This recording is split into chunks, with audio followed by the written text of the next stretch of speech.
대표님 인수가 방금 최종 승인됐습니다. 이 황금 열쇠와 함께 오늘부터 이 전시장 전부가 대표님 소유입니다. 서윤아는 평범한 아내로 살기 위해 자신의 이름 뒤에 숨은 거대한 재산과 권력을 감춰왔다. 하지만 남편 이준호는 그런 그녀를 초라한 여자라고 믿은 채 다른 여자와 함께 청담동의 수입차 전시장에 나타났다. 단 한 대뿐인 슈퍼카를 두고 시작된 모욕은 차세린의 손바닥이 유나의 뺨을 때리는 순간 돌이킬 수 없는 선을 넘었다. 그들이 몰랐던 것은 세린이 자랑하던 블랙카드도 눈앞의 자동차도 심지어 이 전시장 자체도 이미 유나의 손 안으로 들어오고 있다는 사실이었다.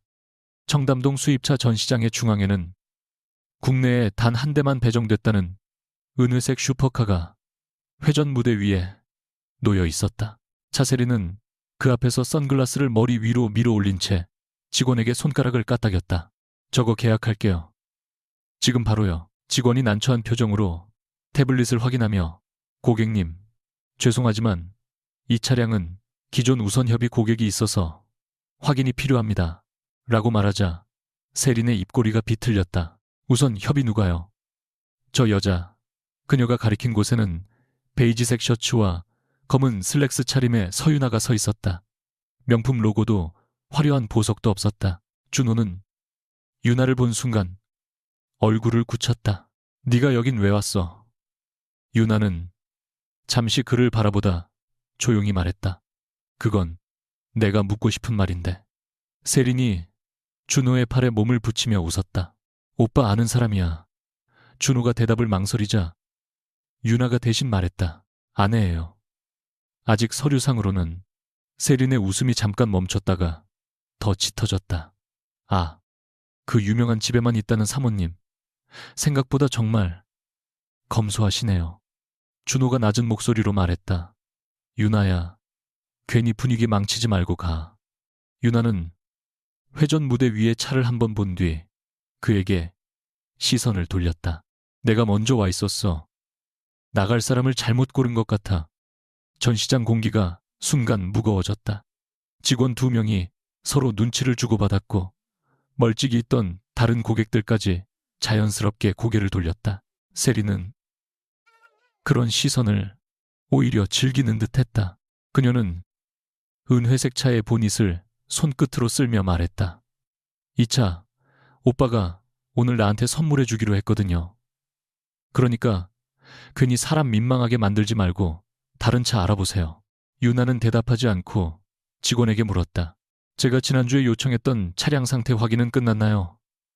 직원의 눈이 크게 흔들렸다. 태블릿 화면에 떠있는 고객 정보의 이름을 다시 본 그는 순간 허리를 더 깊이 숙이려다 멈췄다. 네, 서 고객님. 다만 오늘 내부 절차가 조금 있어서. 세린이 말을 잘랐다. 서 고객님, 그냥 예약 걸어둔 거 아니에요. 돈 넣었어요.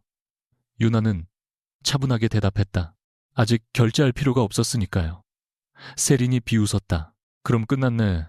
돈 낼 사람한테 팔아야죠. 여기 자선 사업하는 곳 아니잖아요. 준호도 피곤하다는 듯 관자놀이를 눌렀다. 유나야, 너 이런 차에 관심도 없었잖아. 갑자기 왜 이래? 유나의 시선이 그에게 멈췄다. 한때 그녀가 사랑했던 남자의 얼굴이었다. 결혼 초 월세가 밀릴까 걱정하면서도 자신에게 따뜻한 붕어빵을 사오던 남자. 그러나 지금 그의 손목에는 유나가 존재조차 모르는 척했던 고가의 시계가 빛나고 있었고 그의 팔에는 다른 여자가 매달려 있었다. 관심이 없었던 게 아니라 유나가 천천히 말했다. 말하지 않았던 거야. 당신이 묻지 않았으니까. 세린은 가방에서 검은 카드를 꺼내 직원 앞에 내밀었다. 금속성 광택이 도는 카드였다. 그녀는 일부러 유나가 잘 보도록 손가락 사이에 끼운 채 흔들었다. 됐죠? 결제해요. 전액. 준호가 약간 놀라며 세린아, 굳이 오늘 한 번에 이라고 말했지만 세린은 그의 가슴을 손끝으로 톡 치며 웃었다. 왜 오빠가 쓰라고 준 거잖아. 한도 걱정하지 말라며. 그 순간 유나의 눈길이 카드 하단의 작은 표식에 닿았다. 아주 미세한 3줄짜리 문양이었다. 일반 고객이라면 신경 쓰지 않을 표시였지만 유나는 알고 있었다. 서가 자산관리 법인이 가족 구성원의 생활비와 업무용 결제를 구분하기 위해 발급한 부속 카드에만 들어가는 코드였다. 그녀는 아무 말 없이 휴대전화를 꺼냈다.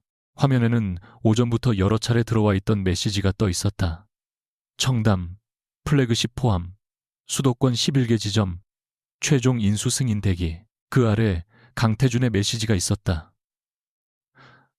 서윤아 대표, 오늘 직접 현장에 갈 생각이면 최소한 인수팀에는 알리십시오. 또 혼자 처리하려 하지 말고. 유나는 메시지를 읽고도 답하지 않았다. 대신 자산관리 애플리케이션을 열었다. 연결카드 목록 맨 아래 이준호 이름으로 발급된 생활지원용 부속카드 하나가 보였다. 최근 사용처에는 호텔 주얼리숍, 고급 레스토랑, 그리고 유나가 한 번도 간 적 없는 여성 의류 매장들이 줄지어 있었다. 마지막 사용자는 차세린.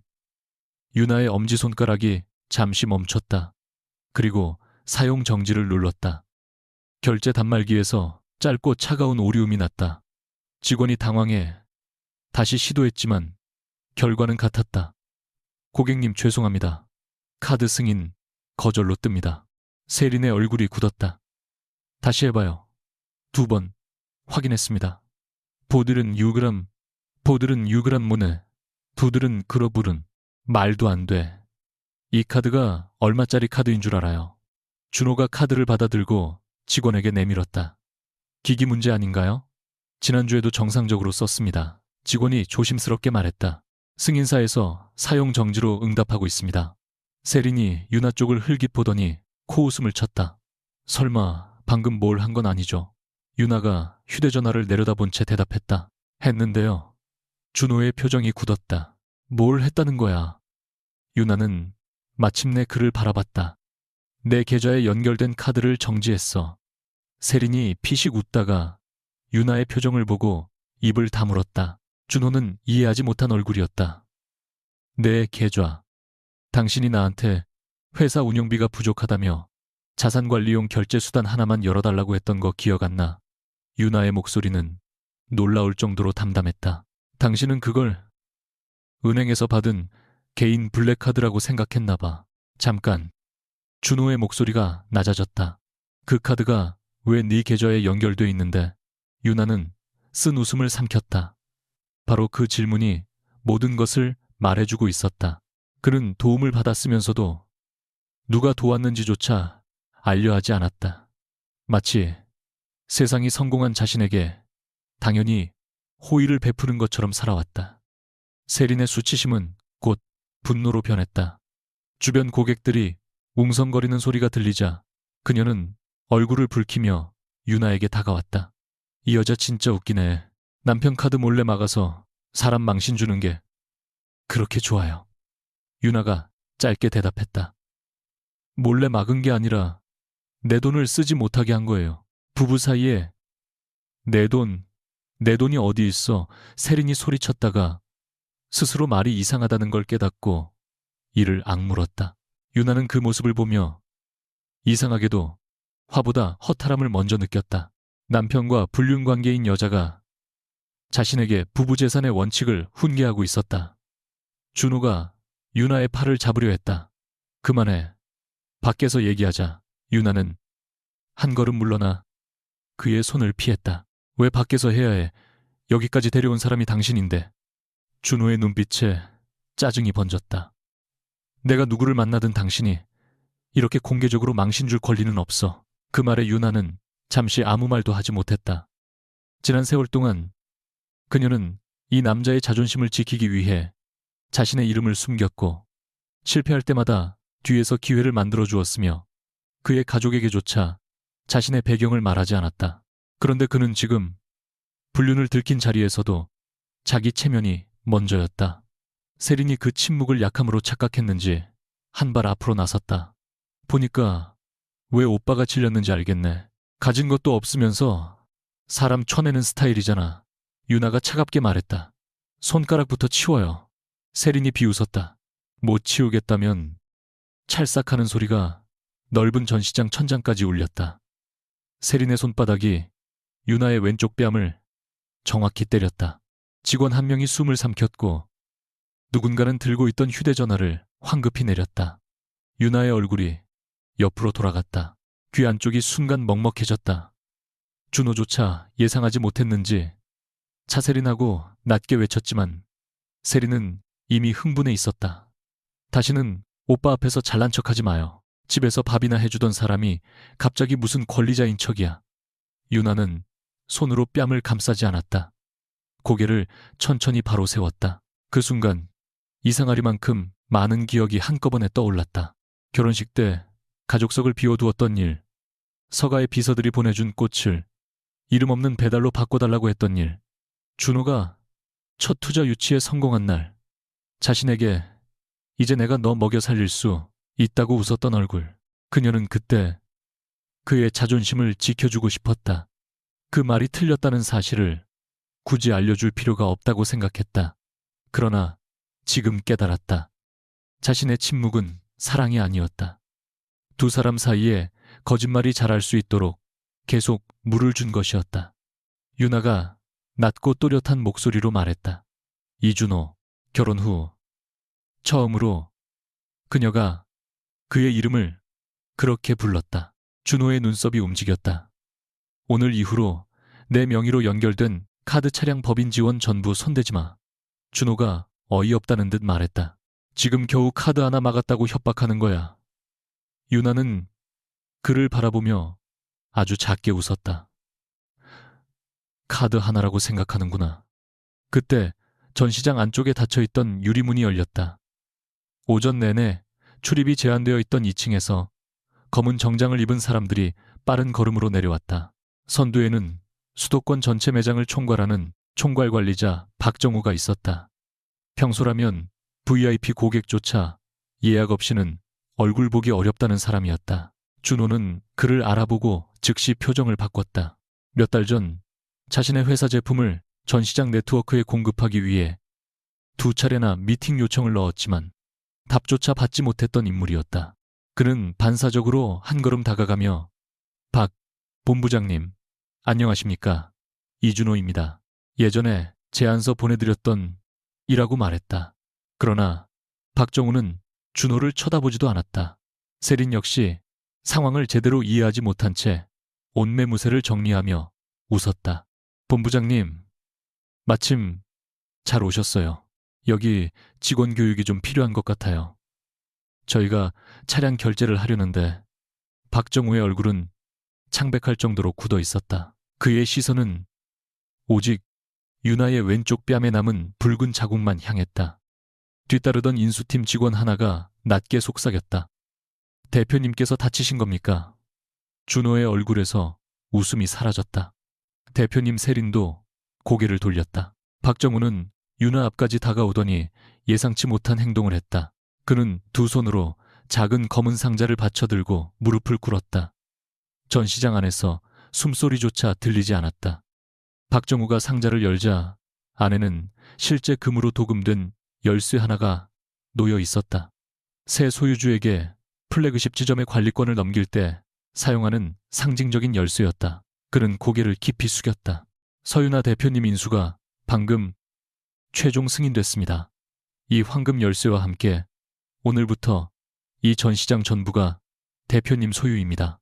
순간 세린의 얼굴에서 핏기가 빠졌다. 준호는 말뜻을 이해하지 못한 사람처럼 박정우와 유나를 번갈아 봤다. 무슨 인수요? 박정우가 그제야 그를 돌아봤다. 목소리는 극도로 사무적이었다. 오늘 오전 서림 인베스트먼트가 당사 수도권 운영법인의 지분 인수 절차를 마쳤습니다. 청담 플래그십을 포함한 주요 지점의 최종 의사결정권자는 서윤아 대표님이십니다. 세린이 더듬거리며 말했다.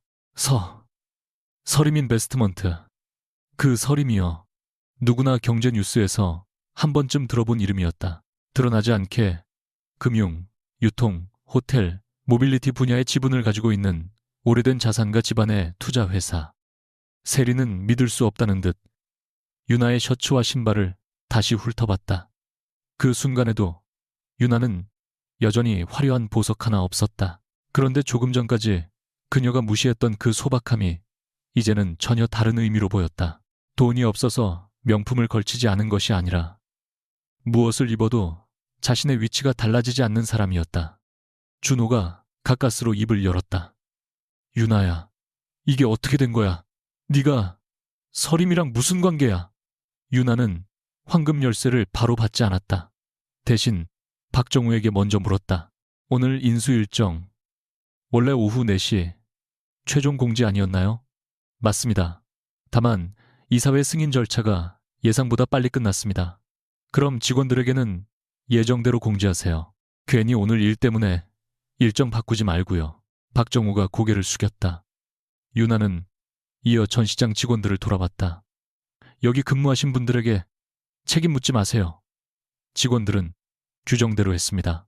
세리는 그 말을 듣고 겨우 정신을 차린 듯 급히 말했다. 저 대표님, 아까는 제가 상황을 몰라서 사실 준호 오빠가 설명을 제대로 안 해줘서. 준호가 놀란 눈으로 그녀를 봤다. 세리나. 하지만 세리는 이미 그의 팔을 놓고 있었다. 유나는 그 짧은 움직임을 놓치지 않았다. 조금 전까지 세상에서 가장 자랑스러운 남자처럼 붙들고 있던 팔이었다. 유나가 세린을 바라보았다. 상황을 몰랐으면 사람을 때려도 된다는 뜻인가요? 세린이 입술을 달싹였지만 아무 말도 나오지 않았다. 유나는 보안 책임자에게 시선을 옮겼다.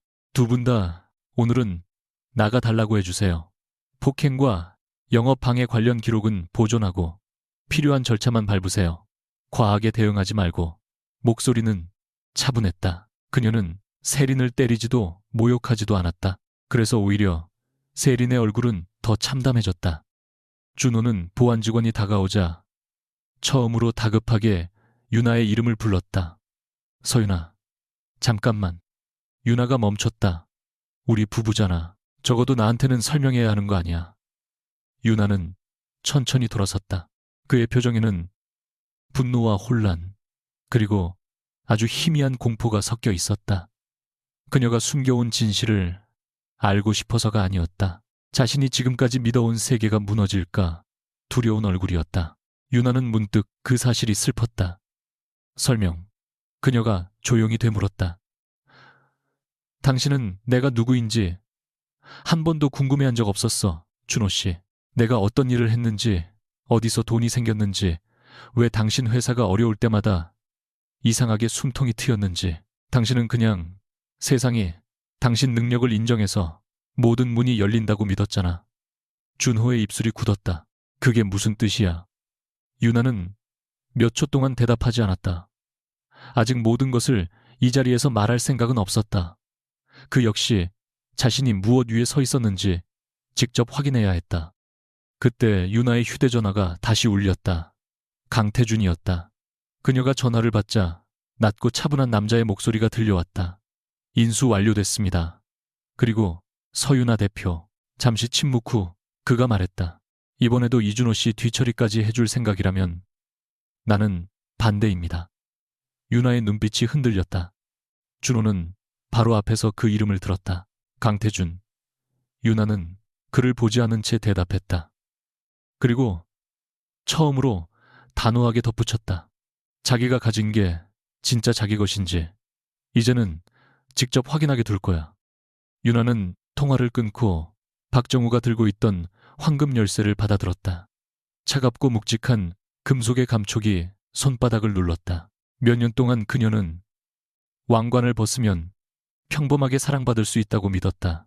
가진 것을 감추고 능력을 감추고 가족 이름을 감추면 누군가는 자신을 있는 그대로 바라봐 줄 거라고 생각했다. 그러나 그 끝에서 그녀가 얻은 것은 있는 그대로의 사랑이 아니었다.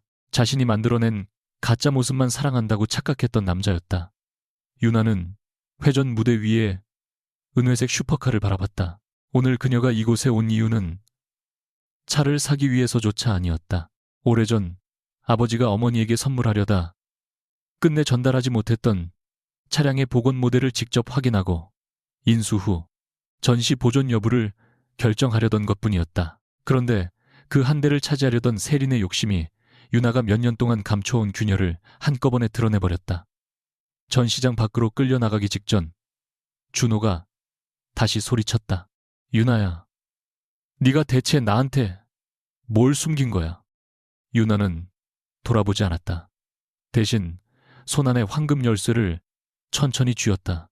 그리고 아주 낮게 자신에게 들려주듯 말했다. 숨긴 건 돈이 아니야. 그녀의 눈앞에는 아직 열리지 않은 수많은 장부와 계약서가 떠올랐다. 내가 당신을 얼마나 오래 떠받치고 있었는지를 숨겼지. 청담동 전시장에서 나온 지 3시간이 지났지만 서유나의 왼쪽 뺨에는 여전히 희미한 붉은기가 남아 있었다. 한남동의 작은 아파트 거실은 조용했다. 수년 전 이준호와 신혼집을 꾸밀 때 유나가 직접 골랐던 회색 소파도 창가의 작은 원목 식탁도 그대로였다. 서림가에 사람이 산다고는 누구도 상상하지 못할 공간이었다. 유나는 얼음팩을 뺨에 대지 않은 채 노트북 화면을 바라보고 있었다. 화면에는 청담 플래그십 인수 후 보고서가 열려 있었지만 글자는 눈에 들어오지 않았다. 현관 비밀번호가 연달아 눌리는 소리가 들렸고 곧 문이 거칠게 열렸다. 준호였다. 비밀번호 왜 안 바꿨어? 유나가 시선을 들지 않고 묻자 준호는 넥타이를 느슨하게 풀며 들어왔다. 그게 지금 중요해. 그는 현관문을 닫자마자 서류 가방을 바닥에 내려놓았다. 설명해. 당장. 유나가 천천히 노트북을 닫았다. 무엇부터 오늘 그 쇼룸, 서림인베스트먼트, 내 계좌라는 그 카드, 전부. 준호의 목소리가 점점 높아졌다. 내가 결혼한 여자가 대체 누구였는지부터 설명하라고.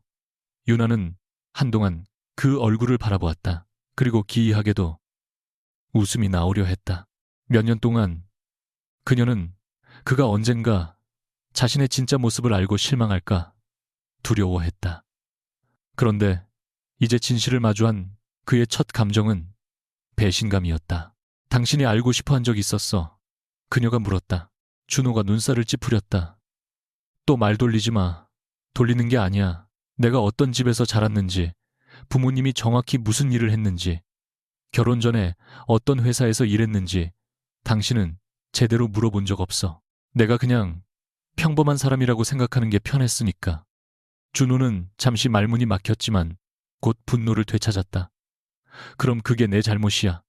네가 숨겼잖아. 처음부터 일부러. 유나가 차갑게 받아쳤다. 맞아. 숨겼어. 그 솔직한 인정에 오히려 준호가 멈칫했다. 유나는 자리에서 일어나 창가로 걸어갔다. 밤이 내려앉은 한강 건너편으로 고층 빌딩의 불빛이 번졌다. 당신 처음 만났을 때 나는 누군가가 서림이라는 이름 없이도 나를 좋아할 수 있는지 알고 싶었어. 그래서 집안 얘기를 하지 않았어. 결혼할 때도 그랬고. 준호가 헛웃음을 쳤다. 그래서 나를 시험했어. 처음에는 그랬을지도 모르지. 유나의 손가락이 창틀 위에서 천천히 굳었다. 그런데 나중에는 무서웠어. 당신이 사업에 성공하기 시작하고 사람들 앞에서 내가 평범한 여자라서 마음이 편하다고 말할 때마다 사실을 밝히면 모든 게 깨질 것 같았어. 준호가 한 발 다가왔다. 그럼 오늘 깨진 건 누구 책임인데? 내가 다른 여자랑 있는 걸 네가 봤다는 것만으로 다 네가 피해자인 척하지 마. 당신도 날 속였어. 유나의 눈빛이 서늘하게 내려앉았다. 내가 재산을 숨긴 것과 당신이 바람을 피운 게 같은 일이라고 생각해. 적어도 나한테 선택할 기회는 줬어야지. 차세린을 만날 선택. 준호의 턱이 굳었다. 유나는 한 걸음도 물러서지 않았다. 내가 가난했다면 당신 외도가 정당해져. 내가 서림의 딸이면 그제야 잘못이 되는 거고. 그 질문 앞에서 준호는 대답하지 못했다. 침묵이 길어지자 준호는 방향을 바꿨다. 좋아. 그럼 카드부터 말해. 내 이름으로 받은 카드가 어떻게 내 계좌에 연결돼 있어? 유나는 다시 소파로 돌아와 서랍에서 낡은 파일 하나를 꺼냈다. 그 안에는 몇 년 전 준호가 회사를 시작했을 때 작성한 생활지원 계정 서류가 있었다. 유나는 마지막 장을 펼쳐 식탁 위에 밀었다. 창업하고 넉 달째였어. 당신이 직원 월급 2달치를 밀릴 상황이라고 했지. 준호의 얼굴이 굳었다. 그때 당신은 나한테 투자받지 않겠다고 했어. 아내 돈으로 회사 살렸다는 말 듣기 싫다고.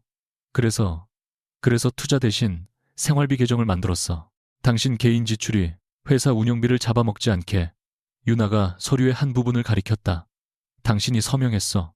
준호가 서류를 낚아채듯 들여다보았다. 분명 자신의 서명이 있었다. 하지만 그는 세부 약관을 읽어본 기억이 없었다.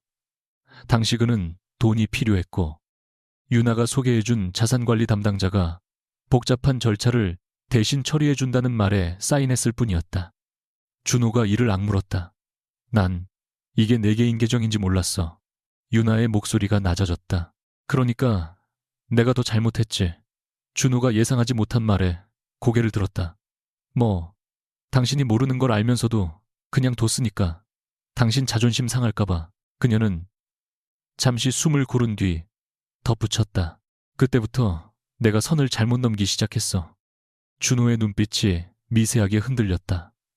그러나 그것은 반성이 아니라 불안이었다. 선을 넘었다는 게 무슨 뜻이야?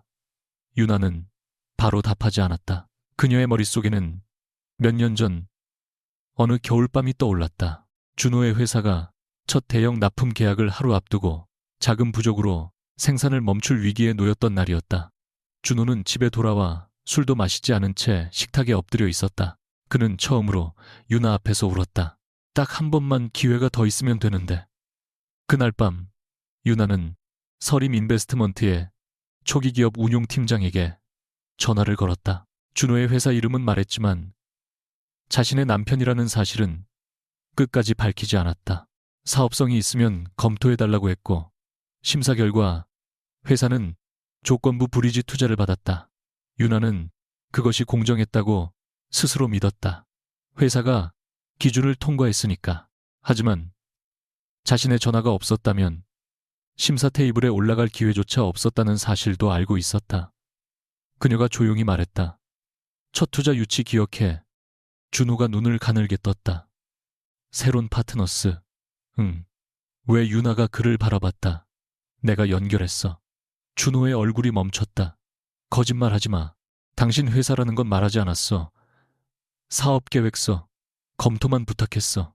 투자 결정은 심사팀이 했고. 그럼 왜 이제 말해? 당신이 물었으니까. 준호는 서류를 식탁 위로 내던졌다. 결국 내가 성공한 것도 네 덕이라고 말하고 싶은 거잖아. 유나는 고개를 저었다. 아니, 당신이 만든 성과까지 내가 가져갈 생각 없어. 하지만 내가 전혀 아무것도 하지 않았다고 계속 믿게 만든 건 내 잘못이라는 거야. 준호에게는 그 차이가 들리지 않는 듯 했다. 그의 얼굴에 열이 올랐다. 그래, 이제 이해된다. 오늘 쇼룸에서 그렇게 여유 있던 이유가 속으로 얼마나 우스웠어. 내가 당신 먹여 살린다고 말할 때마다 유나의 눈동자가 흔들렸다. 그 말은 예상보다 깊게 찔렀다. 웃지 않았어. 즐겼겠지. 재벌가 딸이 평범한 남자 성공하는 거 구경하면서. 이준호, 아니면 실험이었나. 내가 어디까지 올라가나. 보는 준호의 목소리에는 분노보다 오래된 열등감이 더 선명하게 섞여 있었다. 유나는 그제야 이해했다. 그가 지금 가장 두려워하는 것은 아내에게 속았다는 사실만이 아니었다. 자신이 스스로 만든 인간이라는 믿음이 흔들리는 것이었다. 준호는 가난한 집에서 자랐다. 대학 시절 학비를 벌기 위해 밤마다 아르바이트했고 대기업 면접에서 집안 배경을 묻는 질문을 받을 때마다 이를 악물었다. 성공하면 누구에게도 고개 숙이지 않겠다고 수없이 말했다. 유나는 그 자존심을 사랑한다고 생각했다. 그래서 그 자존심에 상처를 주지 않으려 진실을 감췄다. 하지만 사랑으로 보호했다고 믿었던 것이 결국 그의 가장 약한 부분을 더 크게 키웠다. 유나가 피곤한 목소리로 말했다. 당신이 노력하지 않았다고 한 적 없어. 그런데 당신은 왜 지금까지 내가 한 모든 일을 없었던 일로 만들어야만 당신 노력이 가치 있다고 생각해.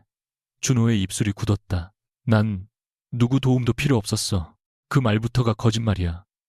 유나가 처음으로 목소리를 높였다. 사람은 다 도움받아. 문제는 도움받은 걸 부끄러워하는 게 아니라 그 도움을 자기 능력이라고 착각하는 거야. 그날 밤 준호가 문을 세게 닫고 떠난 지 1시간도 지나지 않아 차세리는 다른 전쟁을 시작했다. 자신의 이름으로 운영하는 소셜미디어 계정에는 아무 글도 올라오지 않았지만 익명 커뮤니티와 연예 경제가십 채널 여러 곳에 같은 내용의 제보가 동시에 퍼졌다. 유명 투자사 오너 일가 여성이 남편의 지인을 상대로 카드 사용을 강제 차단하고 매장에서 내쫓았다. 영상은 절묘하게 잘려 있었다. 세린이 유나를 때린 장면 앞부분은 빠져 있었고 유나가 내 돈을 쓰지 못하게 한 거예요. 라고 말하는 장면과 보안 직원을 불러 두 사람을 내보내는 장면만 남아 있었다. 다음 날 오전 서림 인베스트먼트 회의실에서 홍보팀장이 태블릿을 내려놓으며 말했다. 현재 조회수가 빠르게 늘고 있습니다. 다음 날 사실관계를 공개하면 금방 정리할 수 있습니다. 유나는 영상 끝까지 다시 본 뒤 고개를 저었다. 원본 영상은 보존됐죠. 네. 매장 CCTV와 직원 진술 전부 확보했습니다. 그럼 지금은 내지 마세요.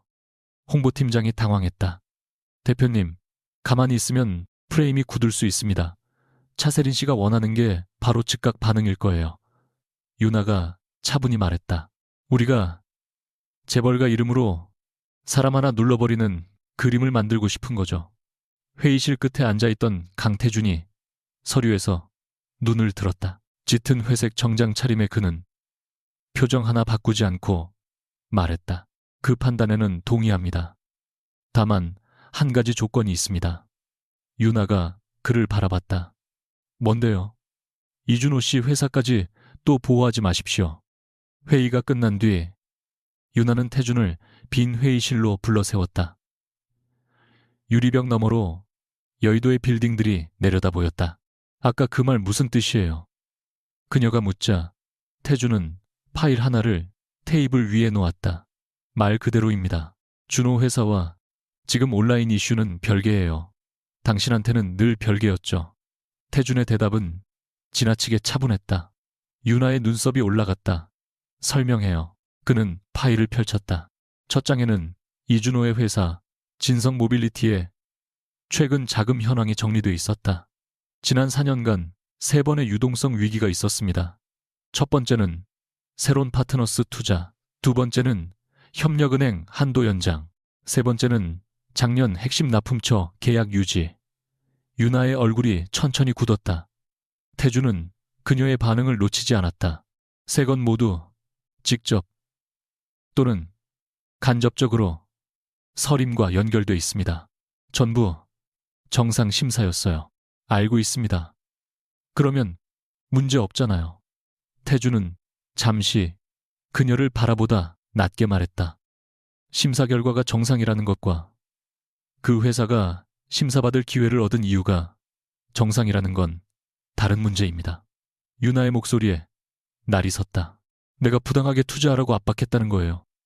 아니요. 태준은 단호했다. 당신은 그렇게 하지 않았습니다. 오히려 그래서 더 위험합니다. 당신은 항상 규정 안에서 그 사람에게 다음 기회를 하나씩 만들어줬어요. 스스로는 공정하다고 생각하면서. 유나는 팔짱을 끼고 그를 노려봤다. 그래서 이제 와서 내가 준호를 망쳤다고 훈계하려는 거예요. 태준의 표정이 아주 조금 굳었다. 훈계가 아니라 멈추라는 겁니다. 내 결혼이 실패한 게 그렇게 간단해 보여요. 잘못된 투자 하나 정리하듯 끊으면 끝나는 문제 같아요. 그렇게 말한 적 없습니다. 당신은 항상 그런 식이잖아. 사람 감정도 위험자산처럼 보고 손실이 커지기 전에 정리하라고 말하고. 유나의 목소리가 떨렸다. 그것은 분노만이 아니었다. 그녀 자신도 이미 알고 있는 사실을 태준이 입 밖으로 꺼냈기 때문에 생긴 두려움이었다. 태준은 한동안 대답하지 않았다. 몇 년 전 처음 서림에 들어왔을 때부터 그는 유나가 얼마나 필사적으로 자신의 성을 숨기는지 알고 있었다. 다른 임원들이 대표님 따님이라 부르면 싫어했고 해외 유학 경력과 지분을 이력서에서 빼고 싶어 했으며 결혼 후에는 회사 행사에도 거의 모습을 드러내지 않았다. 태주는 그것이 자유를 얻으려는 선택이라고 생각했지만 어느 순간부터는 도망처럼 보였다. 그는 낮게 말했다. 내가 화나는 건 당신이 이준호 씨를 사랑했기 때문이 아닙니다. 유나의 눈빛이 흔들렸다. 당신이 그 사람한테 사랑받기 위해 계속 자기 일부를 없앴기 때문입니다. 그 말은 유나의 가장 약한 곳을 정확히 건드렸다. 그녀는 입술을 깨물었다가 차갑게 말했다. 내가 어떻게 살지는 내가 결정해요. 그래야죠. 태준이 바로 대답했다. 예상과 다른 반응에 유나가 멈칫했다. 그는 파일을 닫았다. 그러니까 이번에는 정말 당신이 결정하십시오. 그 사람이 무너질까봐 뒤에서 또 하나의 문을 열어놓고 나중에 그게 사랑이었다고 말하지 말고. 유나는 아무 대답도 하지 못했다. 태준이 회의실을 나가려다 문 앞에서 멈췄다. 그리고 어제 일. 유나가 고개를 들었다. 그의 시선이 그녀의 뺨에 아직 희미하게 남은 자국을 스쳤다. 목소리는 여전히 무뚝뚝했지만 어제보다 낮았다. CCTV 원본은 법무팀에 넘겼습니다. 당신 동의 없이 공개하지 않겠습니다. 유나가 작게 물었다. 왜요? 빨리 공개하면 여론은 뒤집힐 텐데. 태준이 잠시 침묵하다 말했다. 어제 당신은 한 번도 도움을 요청하지 않았으니까요. 적어도 지금부터는 내가 당신 대신 결정하지 않으려고 합니다.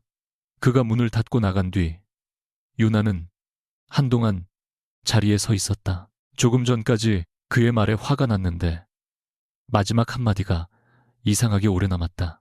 당신 대신 결정하지 않겠다. 그것은 준호와 살면서 거의 들어본 적 없는 종류의 존중이었다. 같은 시각 진성 모빌리티 대표실에서는 전혀 다른 대화가 오가고 있었다. 세리는 소파에 앉아 휴대전화를 새로 고침하며 만족스럽게 웃었다. 봐, 댓글 분위기 바뀌었잖아. 사람들 재벌 갑질 제일 싫어해. 준호는 창가에 서서 대답하지 않았다. 밤새 잠을 거의 자지 못한 얼굴이었다. 세린이 다가와 그의 팔을 잡았다. 오빠도 입장문 하나네. 결혼 내내 속았다고. 아내가 재산 숨기고 사람 시험했다고 하면 다들 오빠 편들 걸. 준호가 천천히 그녀를 내려다봤다. 누가 영상 올렸어. 세린의 눈동자가 미세하게 흔들렸다. 나도 몰라. 그때 사람 많았잖아. 세린아. 준호의 목소리가 낮아졌다. 내가 묻잖아. 그녀는 입술을 내밀었다. 내가 제보 좀 한 게 뭐 어때? 걔가 우리를 개처럼 끌어냈잖아. 준호가 눈을 감았다. 이상하게도 그 말이 거슬렸다. 어제까지라면 세린이 자신을 위해 싸운다고 생각했을 것이다. 하지만 지금은 그녀가 자신보다 유나를 무너뜨리는데 더 흥분해 있다는 느낌을 지울 수 없었다. 바로 그때 재무 담당 임원이 문을 두드리고 들어왔다. 표정이 좋지 않았다. 대표님, 협력은행 쪽에서 다음 분기 한도 재심사 요청이 들어왔습니다. 준호가 몸을 돌렸다. 갑자기 왜 기존 우대 조건 갱신이 자동으로 되지 않았다고 합니다. 준호의 얼굴이 굳었다. 말이 안 되잖아. 담당 부행장이 지난달에 문제 없다고 했어. 임원이 조심스럽게 덧붙였다. 그리고 청담 쪽 신규 공급 제안도 다시 심사해야 할 것 같습니다. 운영 주체가 바뀌어서요. 세린이 눈을 크게 떴다. 준호는 아무 말도 하지 않았다. 유나가 전날 했던 말이 머릿속에서 되살아났다. 카드 하나라고 생각하는구나. 이런 무루가. 그날 저녁 유나에게도 같은 보고가 올라왔다. 진성 모빌리티의 은행 한도 우대 조건이 다음 분기부터 일반 심사로 전환될 예정이라는 내용이었다. 유나는 보고서를 몇 분 동안 바라보다 전화를 들었다. 자산관리 책임자 번호를 누르려던 손가락이 멈췄다. 예전 같으면 너무 자연스럽게 전화했을 것이다. 사업성만 다시 한번 검토해달라고 말했을 것이다. 직접 도와달라는 부탁도 아니고 규정을 어기라는 지시도 아니었다. 그저 한 번 더 기회를 달라는 말. 그러나 그 한 번이 몇 번이나 반복됐는지 이제는 자신도 정확히 알지 못했다. 태준의 말이 떠올랐다. 뒤에서 또 하나의 문을 열어놓고 나중에 그게 사랑이었다고 말하지 말고. 유나는 결국 전화를 내려놓았다. 대신 재무팀에 짧은 메일을 보냈다. 진성 모빌리티와 관련된 모든 개인적 우대 요청을 중단합니다. 기존 계약은 계약 조건에 따라 유지하되 향후 심사는 일반 거래처와 동일한 기준을 적용하십시오. 전송 버튼을 누르는 순간 손끝이 조금 떨렸다. 그녀는 준호를 망하게 하는 것이 아니었다. 그를 구하지 않기로 한 것뿐이었다. 그런데 수년 동안 누군가를 구하는 일이 사랑이라고 믿어온 유나에게는 그 차이가 잔인할 만큼 컸다. 잠시 후 휴대전화 화면에 준호의 이름이 떴다. 유나는 받지 않았다. 두 번째 전화도 세 번째 전화도 지나가게 두었다. 그리고 네 번째 전화가 끊긴 뒤 도착한 문자 한 줄을 읽었다. 유나야, 우리 회사에 지금 무슨 짓을 한 거야? 그녀는 한참 화면을 바라보다 천천히 휴대전화를 뒤집었다. 처음으로 대답하지 않는 것이 회피가 아니라 선택처럼 느껴졌다. 진성 모빌리티의 대표 회의실에는 새벽부터 불이 꺼지지 않았다. 이준호는 전날 밤부터 같은 재무자료를 몇 번이나 다시 보고 있었다. 협력은행의 우대 한도는 자동 연장이 보류됐고 청담 플래그십을 포함한 수도권 전시장 공급 제한은 새 운영 기준에 따라 재심사 대상으로 넘어갔다. 아직 계약이 끊긴 것도 대출이 회수된 것도 아니었다. 숫자만 보면 당장 회사가 무너질 상황도 아니었다. 그런데 준호는 이상할 만큼 숨이 막혔다.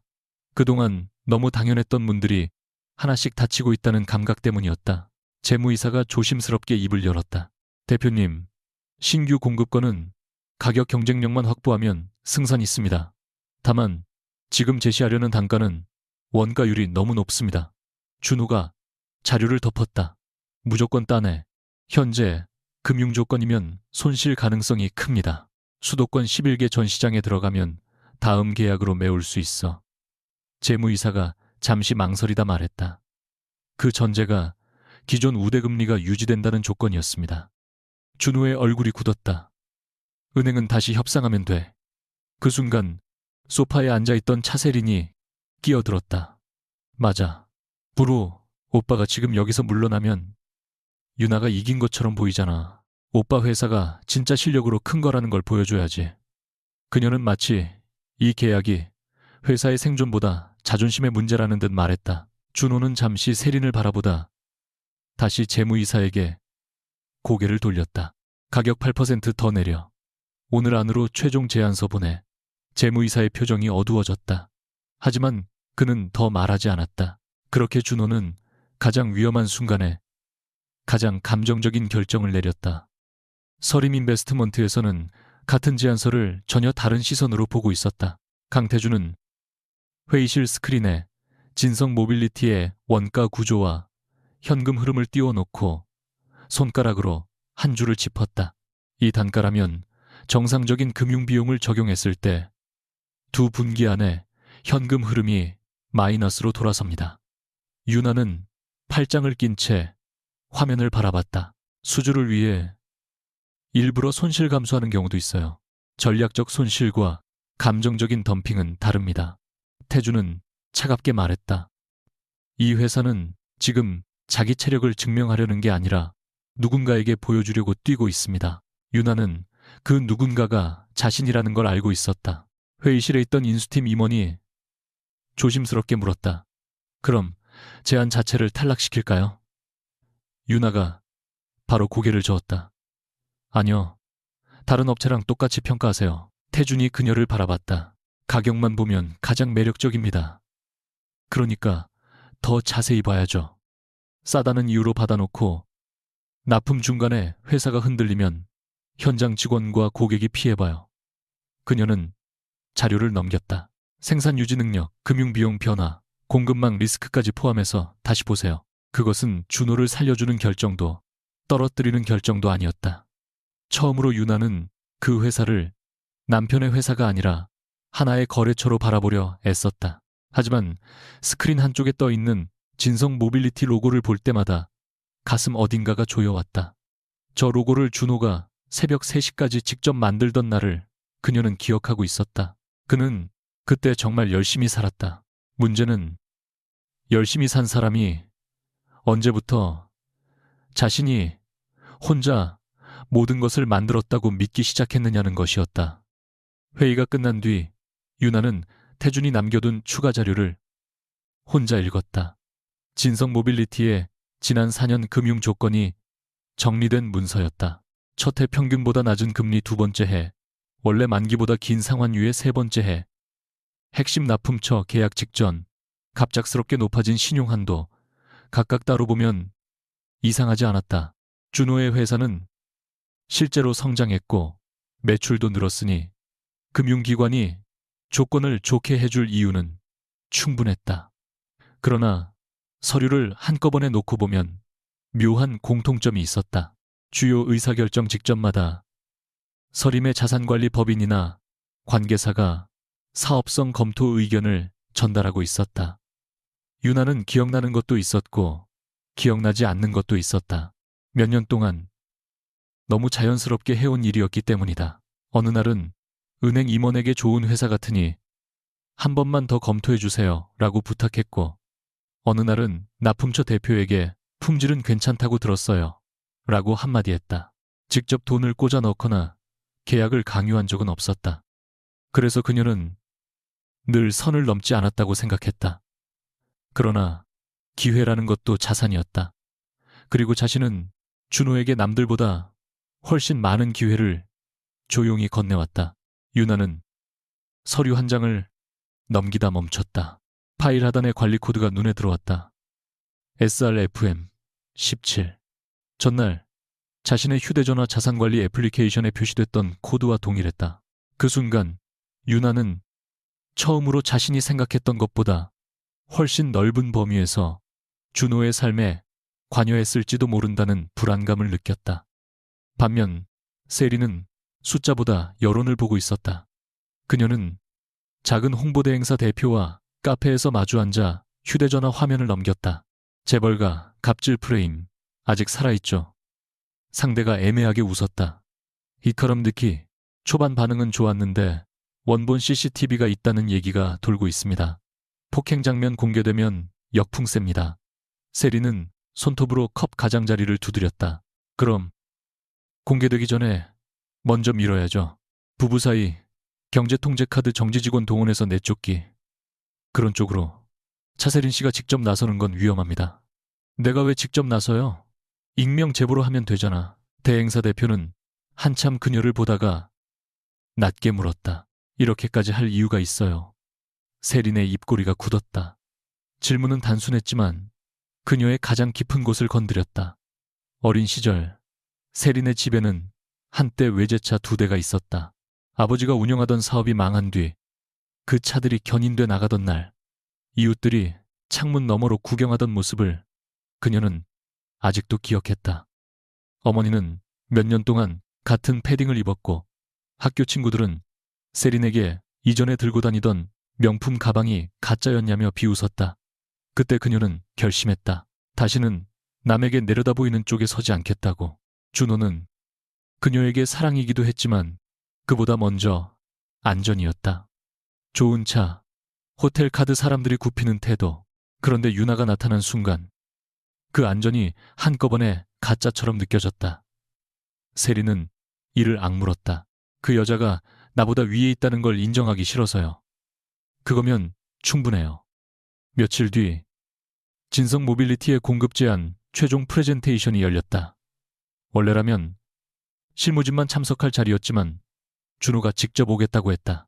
그는 잘 다려진 검은 정장을 입고 회의실에 들어섰고 유나가 평가위원석 끝에 앉아있는 모습을 보자 아주 짧게 멈췄다. 그러나 곧 표정을 정리했다. 서 대표님도 계셨네요. 일부러 존칭을 붙인 말투에는 비꼼이 섞여 있었다. 유나는 담담하게 고개를 끄덕였다. 인수 후 첫 주요 공급 계약이라 직접 봅니다. 발표는 전문적이었다. 준호는 시장 자료와 생산 효율을 정확히 설명했고 실제로 회사를 키워온 사람답게 현장 숫자에도 강했다. 유나는 그 모습을 보며 복잡한 감정을 느꼈다. 이것이 그녀가 과거 사랑했던 준호였다. 불리한 상황에서도 밤새 자료를 만들어 역전하던 사람. 그러나 발표 후 태준이 질문을 던졌다. 제한 단가가 기존 평균보다 14% 낮습니다. 금융비용이 일반 조건으로 전환될 경우에도 이 가격을 유지할 수 있습니까? 준호의 표정이 잠시 굳었다. 우리 회사는 원가 절감 계획이 있습니다. 구체적으로 어느 항목입니까? 물류와 외주 공정입니다. 태준이 다음 자료를 띄웠다. 현재 계약된 외주 단가 기준으로는 4% 이상 절감이 어렵습니다. 준호가 대답했다. 재협상 가능합니다. 이미 두 곳에서 인상 요구가 들어왔는데요. 회의실이 조용해졌다. 준호는 처음으로 태준을 똑바로 바라봤다. 강상무님이 우리 회사 내부 사정까지 꽤 잘 알고 계시네요. 태준은 표정 없이 답했다. 공급사를 평가하려면 알아야 합니다. 발표가 끝난 뒤 준호는 주차장으로 내려가는 복도에서 유나를 붙잡았다. 일부러 사람들 앞에서 망신 준 거야. 유나가 멈춰섰다. 누가? 강태준. 준호의 목소리에는 숨길 수 없는 적개심이 묻어났다. 내 회사 거래처까지 다 뒤져서 질문 준비한 거잖아. 유나가 차갑게 말했다. 실수하면 당연히 보는 내용이야. 네가 시켰어. 아니, 그럼 왜 저 사람이 저렇게까지 해? 준호의 눈빛이 좁아졌다. 너희들 원래부터 그런 사이였어. 그 순간 유나의 표정이 굳었다. 지금 뭐라고 했어? 준호는 스스로 선을 넘었다는 걸 알면서도 멈추지 않았다. 내가 차세린 만난 건 그렇게 비난하면서 넌 몇 년 동안 저 사람하고 회사 일 핑계로. 유나가 그의 말을 끊었다. 당신이 외도했다고 해서 모든 사람이 당신처럼 행동한다고 생각하지 마. 낮은 목소리였지만 날카로웠다. 준호는 한순간 말이 막혔다. 유나는 그를 똑바로 바라보며 덧붙였다. 그리고 오늘 당신이 불편했던 이유가 강태준 질문 때문이라면 아직 아무것도 이해 못한 거야. 다른 회사라면 똑같은 질문을 받았을 거야. 내가 못한다고 생각하지 않니? 유나의 대답이 예상보다 빨랐다. 당신은 능력 있어. 그래서 더 답답해. 능력이 있는데도 왜 계속 특혜가 없으면 살아남을 수 없는 방식으로 회사를 끌고 가려고 해. 준호의 얼굴에서 피가 빠졌다. 특혜라는 말 그만해. 그럼 증명해. 유나가 말했다. 이번 계약을 따내고 싶으면 당신 회사가 실제로 감당할 수 있는 가격으로 다시 제안해. 나한테 보여주려고 회사까지 걸지 말고. 복도 끝에서 그 대화를 들은 태준은 아무 말 없이 멈춰서 있었다. 준호가 먼저 엘리베이터로 사라진 뒤에야 그는 유나에게 다가갔다. 굳이 다시 제안할 기회까지 줄 필요는 없었습니다. 유나는 피곤한 얼굴로 그를 봤다. 다른 업체도 조건 수정 기회 있잖아요. 진성 모빌리티는 현재 가격 자체가 위험 신호입니다. 그래서 재제안하라고 한 거예요. 태준은 잠시 침묵했다가 물었다. 정말 직원들 때문입니까? 유나의 눈빛이 차가워졌다. 또 시작이네요. 내가 묻는 건 이유입니다.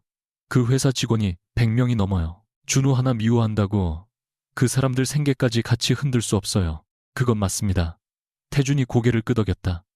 그런데 당신은 항상 맞는 이유 뒤에 다른 마음을 숨깁니다. 유나가 돌아서려 했지만 그가 낮게 말했다. 당신 아직도 이준호 씨가 완전히 실패하는 걸 못 봅니다. 유나가 멈췄다. 그게 그렇게 잘못이에요. 처음으로 그녀의 목소리에 힘이 빠졌다. 한때 사랑했던 사람이잖아. 태준의 표정도 미세하게 흔들렸다. 유나는 고개를 숙인 채 말을 이었다. 그 사람이 무너지는 걸 보고 통쾌해하고 싶지 않아. 내가 원하는 건 그게 아니야. 태준은 잠시 아무 말도 하지 않았다. 그리고 이전과 달리 단정적으로 끊어 말하지 않았다. 그 마음까지 없애라고 할 생각은 없습니다. 유나가 그를 바라봤다. 다만 그 마음 때문에 다시 대신 살아주지는 마십시오. 이번에는 충고보다 부탁에 가까운 목소리였다. 그 차이를 유나도 느꼈다. 그날 밤 태준은 자신의 사무실에서 오래된 보고서를 다시 열었다. 몇 년 전 진성 모빌리티가 첫 투자를 받을 때 작성된 심사 메모였다. 담당자는 기업의 성장 가능성을 높게 평가했지만 마지막 장에 짧은 참고 문구가 있었다. 초기 검토 요청, 경로 서림, 자산관리실. 그 당시 태주는 해외 사업팀에 있어 직접 관여하지 않았다. 그러나 이후 유나가 결혼한 남편의 회사라는 걸 알고 나서야 과거 기록을 다시 찾아본 적이 있었다. 그는 처음에는 화가 났다. 유나가 가족 자산과 개인 감정을 뒤섞었다고 생각했다. 하지만 자료를 보면 볼수록 단순하지 않았다. 실제 투자 심사는 독립적으로 통과했고 준호의 회사도 성과를 냈다. 유나는 규칙을 어기지 않았다. 문제는 규칙 바깥의 출발선이었다. 태주는 자신의 어머니를 떠올렸다. 아버지가 실수할 때마다 뒤에서 수습하고 가족 체면을 지키기 위해 자신의 이름을 지우던 사람. 그는 어린 시절 그것을 헌신이라고 믿었다. 나중에서야 그것이 한 사람을 망가뜨리고 다른 한 사람을 무책임하게 만드는 방식이 될 수 있다는 걸 알았다. 그래서 유나에게 더 가혹했는지도 몰랐다. 태주는 휴대전화를 들었다가 내려놓았다. 오늘은 괜찮습니까? 라는 짧은 문장을 보내려다 지웠다. 대신 실무팀에 메시지를 보냈다.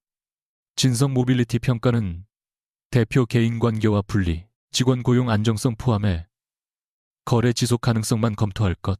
그것이 지금 자신이 할 수 있는 가장 적절한 거리라고 생각했다. 며칠 후 진성 모빌리티에서 수정 제안서가 도착했다. 가격은 처음보다 6% 올라 있었고 공급 물량도 줄어 있었다. 현실적인 숫자였다. 유나는 자료를 보고 처음으로 안도했다. 준호가 최소한 회사까지 자존심 싸움에 던져넣지는 않았다고 생각했다. 그러나 그 안도는 오래가지 않았다. 재무팀장이 별도의 보고서를 들고 찾아왔다. 대표님, 한 가지 확인하셔야 할 게 있습니다. 그는 진성 모빌리티의 최근 자금 조달 계획을 보여줬다. 준호가 외부 단기 자금을 끌어와 부족한 운영 자금을 메우려 하고 있었다. 조건은 이전보다 훨씬 불리했다. 유나의 표정이 어두워졌다. 왜 은행 일반 심사 결과도 나오기 전에 이런 자금을 수주 성공 가능성을 높이려고 미리 생산시설을 돌리려는 것 같습니다. 태준이 보고서를 받아들고 짧게 말했다. 전형적인 과잉 베팅입니다. 유나는 무심코 휴대전화를 집어들었다. 준호에게 전화해 멈추라고 말하고 싶었다. 이 조건이면 단기적으로는 버텨도 다음 분기 자금 압박이 더 커진다는 걸 알려주고 싶었다. 몇 년 동안 그랬던 것처럼. 하지만 전화번호를 누르기 직전 손이 멈췄다. 태주는 아무 말도 하지 않았다. 그저 그녀가 스스로 결정하도록 기다렸다. 긴 침묵 끝에 유나는 휴대전화를 내려놓았다. 공급계약 심사 계속하세요. 태준이 물었다. 연락 안 할 겁니까? 유나는 천천히 숨을 내쉬었다. 내가 말하면 또 하나의 문을 열어주는 셈이겠죠. 그녀는 자신에게 확인하듯 말했다. 이번에는 자기가 선택하게 둘 거예요. 하지만 준호의 선택은 이미 다른 방향으로 움직이고 있었다. 그날 밤 세리는 그의 펜트하우스에서 와인잔을 내려놓으며 짜증 섞인 목소리로 말했다. 요즘 왜 이렇게 돈 얘기만 해. 차도 반납했고 카드도 막혔고 이제 호텔 멤버십까지 정리됐다고 하잖아. 준호가 서류에서 눈을 들었다. 회사 상황 정리될 때까지만 아껴. 내가 왜 세린의 한마디가 너무 빨리 튀어나와. 두 사람 모두 잠시 침묵했다. 준호가 천천히 물었다. 뭐? 세린은 바로 표정을 바꿨다. 아니 내 말은 오빠가 왜 그 여자 때문에 이런 식으로 살아야 하냐고. 그러나 이미 늦었다. 준호는 그녀의 얼굴을 오래 바라봤다. 그동안 세린은 언제나 그를 성공한 대표님 능력 있는 남자, 뭐든 해줄 수 있는 사람으로 불렀다. 그 말들이 힘이 됐다고 생각했다.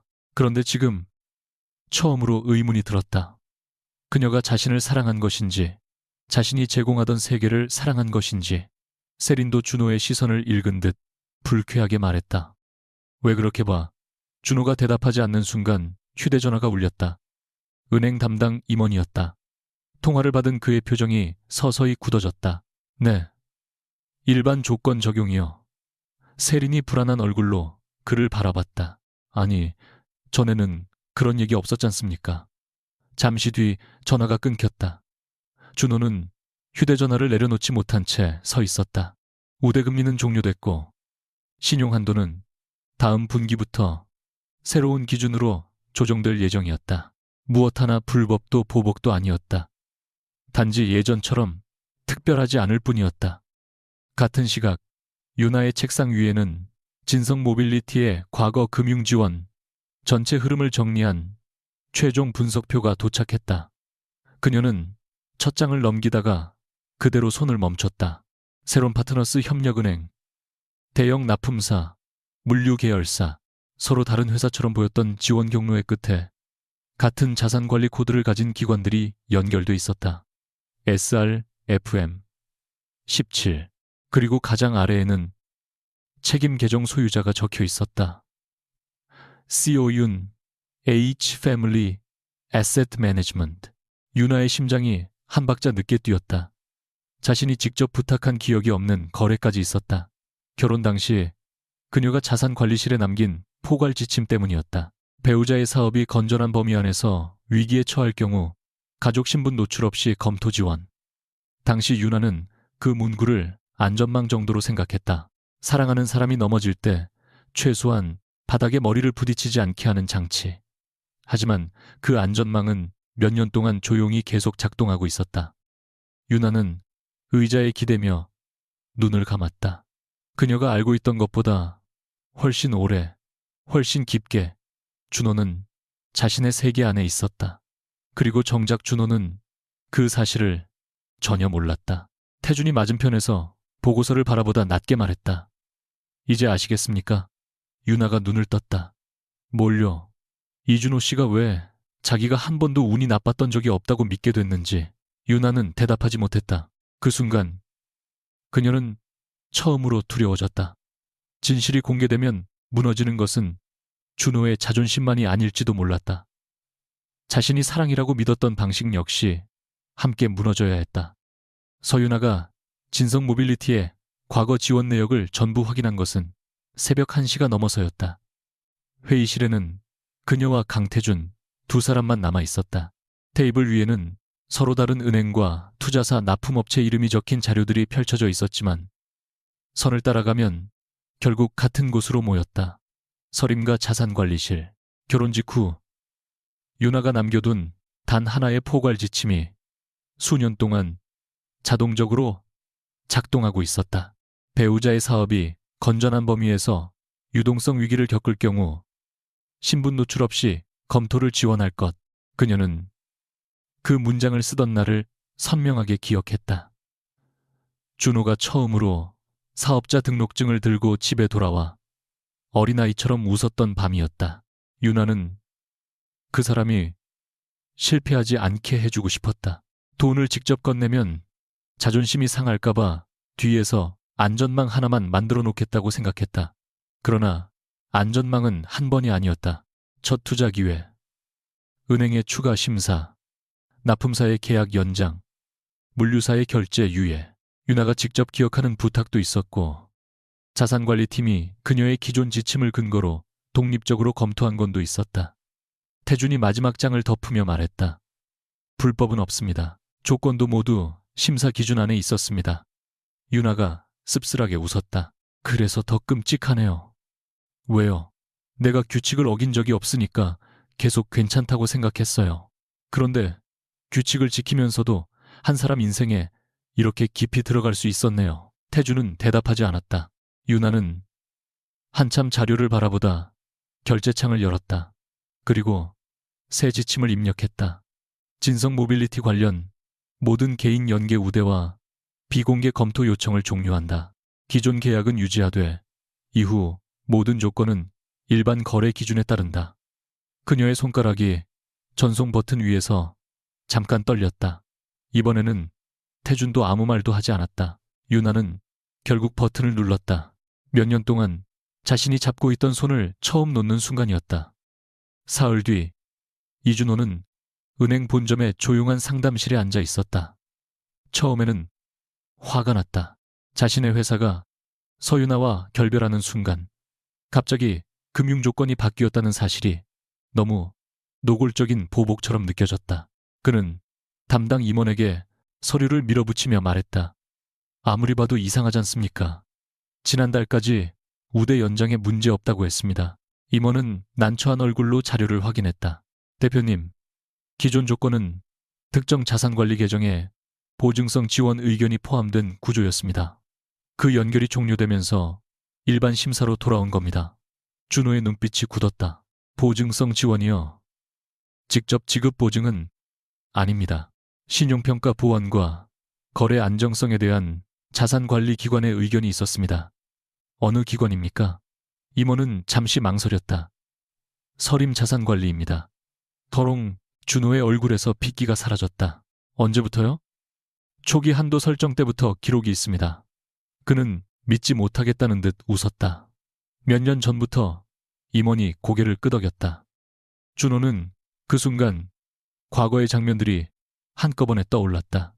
투자자가 갑자기 한 번 더 만나자고 연락해왔던 날, 은행에서 예상보다 좋은 조건을 제시했던 날, 거래처 대표가 계약 종료 하루 전에 태도를 바꿨던 날, 그는 그것들을 자신의 끈기와 협상력이 만든 결과라고 믿었다. 물론 자신이 일한 것도 사실이었다. 밤을 새웠고 거래처를 뛰어다녔고 제품을 개선했다. 하지만 지금까지 자신이 완전히 혼자 열었다고 생각했던 문들 앞에 누군가 먼저 불을 켜두고 있었다는 사실은 그 모든 노력까지 가짜로 만드는 듯했다. 준호는 이를 악물며 물었다. 서윤아가 직접 지시한 겁니까? 임원이 조심스럽게 답했다. 초기에는 배우자 사업에 대한 검토 요청 기록이 있고 이후 일부는 자산관리팀 내부 지침에 따른 것으로 보입니다. 그 말이 준호의 자존심을 가장 깊이 찔렀다. 한 번 도와준 것이 아니었다. 자신이 모르는 동안 하나의 시스템이 자신을 보호하고 있었다. 준호는 은행 건물을 나오자마자 유나에게 전화를 걸었다. 한 번, 두 번, 세 번 받지 않자 그는 결국 서림 인베스트먼트 본사로 향했다. 예전 같으면 방문 예약 없이는 로비도 지나가기 어려운 건물이었지만 이번에는 유나가 그의 이름을 확인한 뒤 출입을 허용했다. 두 사람은 40층 회의실에서 마주 앉았다. 준호는 앉지도 않았다. 어디까지였어? 유나는 질문의 뜻을 알고 있었지만 되물었다. 뭐가 내 회사? 그의 목소리가 갈라졌다. 투자부터 은행 계약까지 어디까지 내 손이었냐고. 유나는 한동안 침묵하다 자료 한 부를 그에게 밀었다. 내 손이라고 말하면 정확하지 않아. 내가 직접 결정한 건 거의 없어. 준호가 서류를 내리쳤다. 말장난하지 마. 심사와 계약은 담당자들이 했어. 당신 회사가 기준을 못 넘었다면 지원도 없었어. 그럼 왜 네 이름이 계속 나와? 유나의 눈빛이 흔들렸다. 내가 기회를 만들었으니까. 준호가 숨을 들이켰다. 결국 똑같잖아. 아니, 다르지만 당신이 지금 그렇게 느끼는 것도 이해해. 이해. 준호가 헛웃음을 쳤다. 내가 몇 년 동안 뭘 믿고 살았는지 알아. 내가 밑바닥에서 올라왔다고 생각했어. 누구 백도 없이. 유나가 낮게 말했다. 당신은 실제로 올라왔어. 네가 발판 깔아놓고 발판이 있었다고 걸어 올라간 사람이 없어지는 건 아니야. 그 말이 위로가 될 것 같아. 준호의 눈이 붉어졌다. 그럼 처음부터 말했어야지. 내가 당신 돈으로 사는 인간이라고. 유나의 얼굴이 굳었다. 당신은 내 돈으로 산 게 아니야. 하지만 내 영향이 전혀 없었다고 믿게 한 건 내 잘못이야. 준호는 의자 등받이를 잡은 채 고개를 숙였다. 분노가 너무 커서 오히려 웃음이 나오는 듯했다. 왜 그랬는데? 유나는 그 질문을 예상하고도 오래 대답하지 못했다. 당신이 좋아서. 준호가 고개를 들었다. 집으로 근서. 고개를 그딴 말 하지 마. 좋아서 실패하는 걸 보기 싫었어. 처음에는 딱 한 번만 기회를 주고 싶었어. 그 다음에는 직원들 때문에, 또 그 다음에는 당신이 자존심 상할까봐. 그러다 보니까 어느 순간 나도 어디까지가 도움이고 어디부터가 간섭인지 모르겠더라. 그녀는 숨을 천천히 내쉬었다. 그리고 더 솔직히 말하면 나도 무서웠어. 내가 서림의 딸이라는 걸 알면 당신이 변할까봐. 그래서 당신이 나를 평범한 아내라고 믿는 동안 뒤에서는 평범하지 않은 방식으로 계속 당신 삶을 지켰어. 준호의 입술이 굳었다. 결국 날 조종한 거네.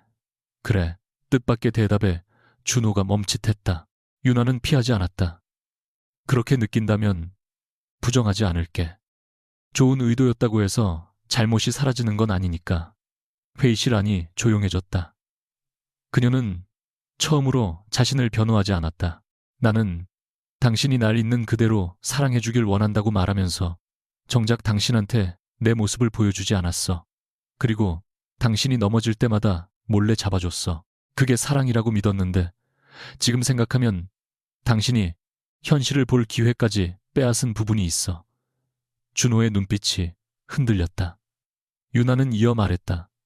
하지만 이준호, 내가 잘못한 것과 당신이 한 일은 별개야.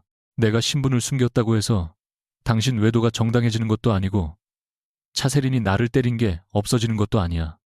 준호는 한참 아무 말도 못했다. 그는 처음으로 자신이 기대했던 싸움이 벌어지지 않는다는 사실에 더 혼란스러웠다. 유나가 재산을 앞세워 자신을 비웃거나 회사 문을 닫겠다고 협박했다면 차라리 쉬웠을 것이다. 그는 그녀를 악역으로 만들고 분노하면 됐다. 하지만 유나는 자신의 잘못을 인정하면서도 그의 책임까지 대신 가져가 주지 않았다. 준호가 낮게 물었다. 그래서 이제 어떻게 할 건데? 유나가 대답했다. 아무것도 안 해. 뭐, 당신 회사를 망하게 하지 않을 거야. 그렇다고 살려주지도 않을 거고. 그녀는 새 지침서 사본을 내밀었다. 기존 계약은 유지돼 직원들 피해 없게 이미 확정된 거래는 손대지 않았어. 대신 개인적으로 연결된 우대는 전부 종료했어. 앞으로는 다른 회사와 똑같은 조건으로 심사받아. 준호의 얼굴이 굳었다.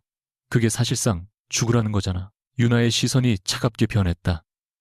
당신이 그동안 말한 게 사실이라면 살 수 있어. 준호가 숨을 멈췄다. 유나는 조용히 덧붙였다. 당신은 늘 내가 아무 도움도 안 줬고 회사는 전부 당신 능력으로 만들었다고 했잖아. 그럼 이제 그 말을 증명하면 돼. 그것은 조롱이 아니었다. 그래서 더 아팠다. 준호는 서류를 움켜쥔 채 그녀를 바라봤다. 너 정말 잔인해졌구나. 유나는 잠시 눈을 감았다가 떴다. 아니, 이제야 당신 목까지 내가 들고 있지 않는 거야. 그날 저녁 준호가 돌아온 펜트하우스에는 택배 상자가 3개 쌓여 있었다. 세리는 거실 바닥에 새로 산 구두를 늘어놓고 있었다. 준호가 들어오자 그녀는 반갑다는 말 대신 물었다. 오빠, 내 카드 언제 다시 살려줘? 준호는 넥타이를 풀지도 않은 채 그녀를 바라봤다.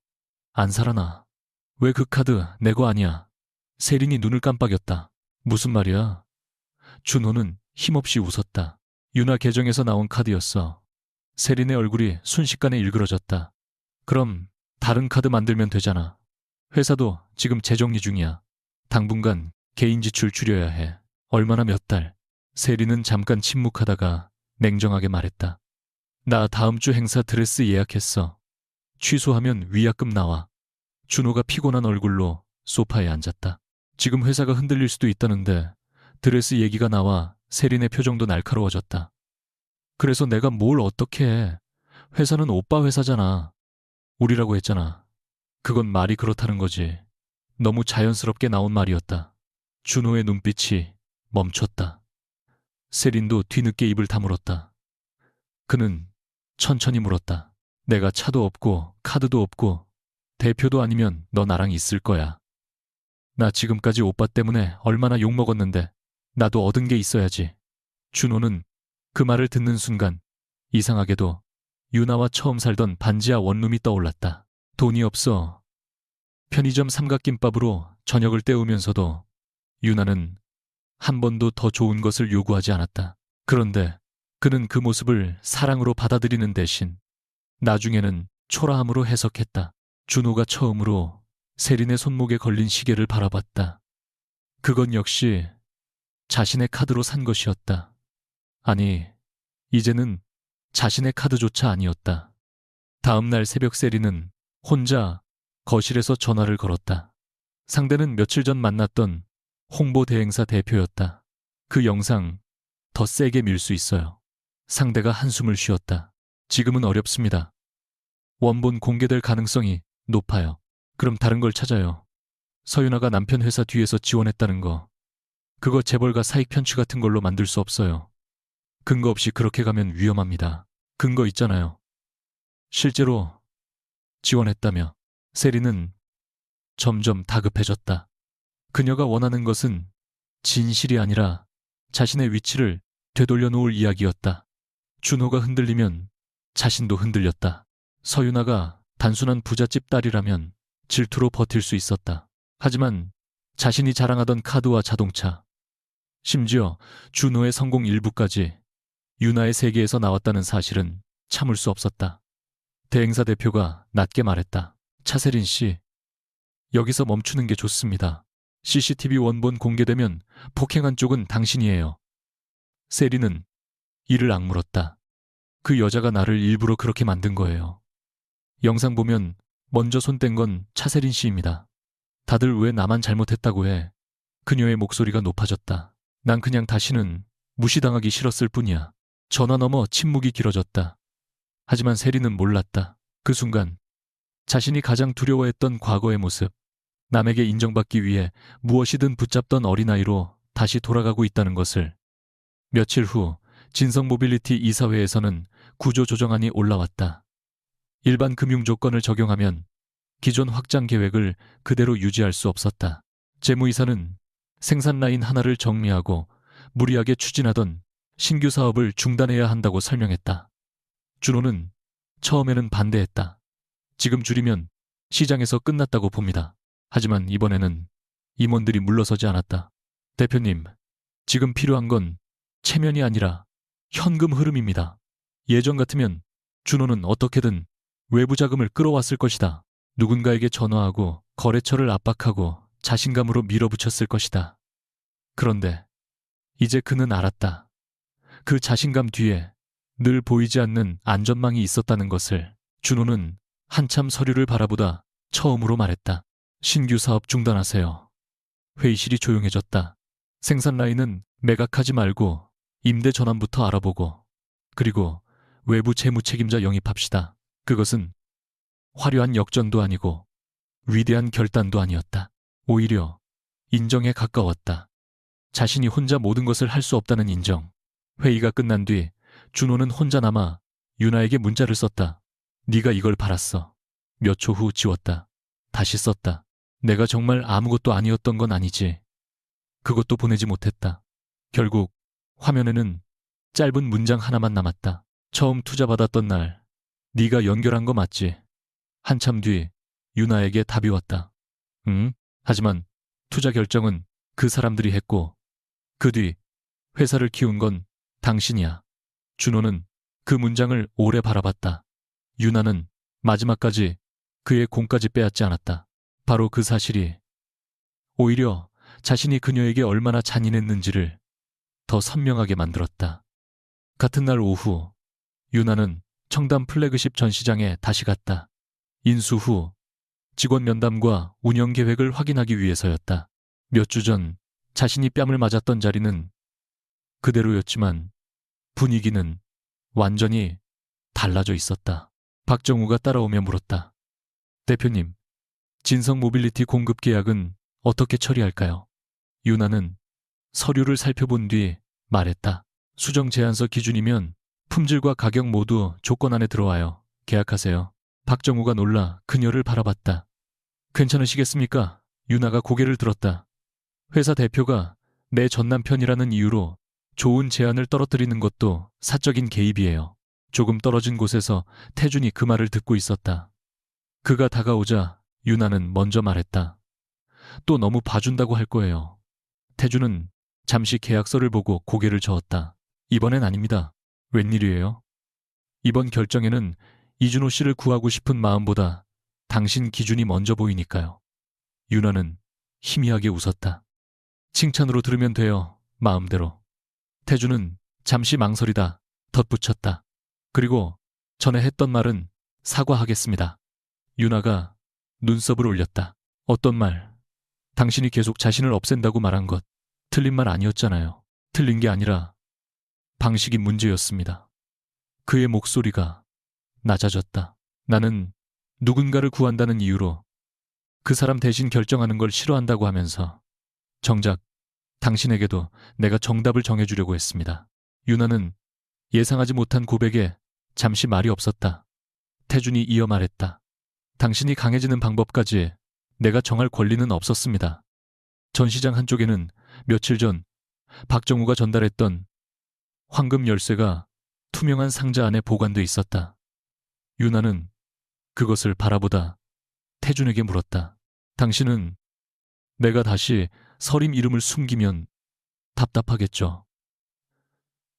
태준은 잠시 생각했다. 숨기든 드러내든 당신이 선택하면 됩니다. 예전에는 그렇게 말 안 했을 텐데. 사람도 학습합니다. 유나가 웃음을 터뜨렸다. 아주 짧은 웃음이었지만 태준은 처음 보는 표정처럼 그녀를 바라봤다. 유나는 그 시선을 느끼고 곧 웃음을 거뒀다. 두 사람 사이에는 아직 해결되지 않은 거리와 오래된 상처가 있었다.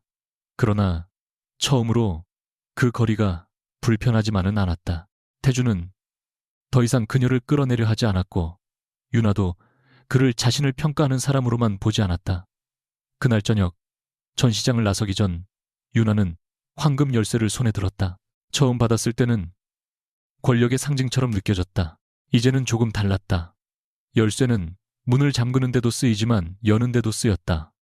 몇 년 동안 그녀는 자신이 사랑받기 위해 한 문씩 닫아왔다.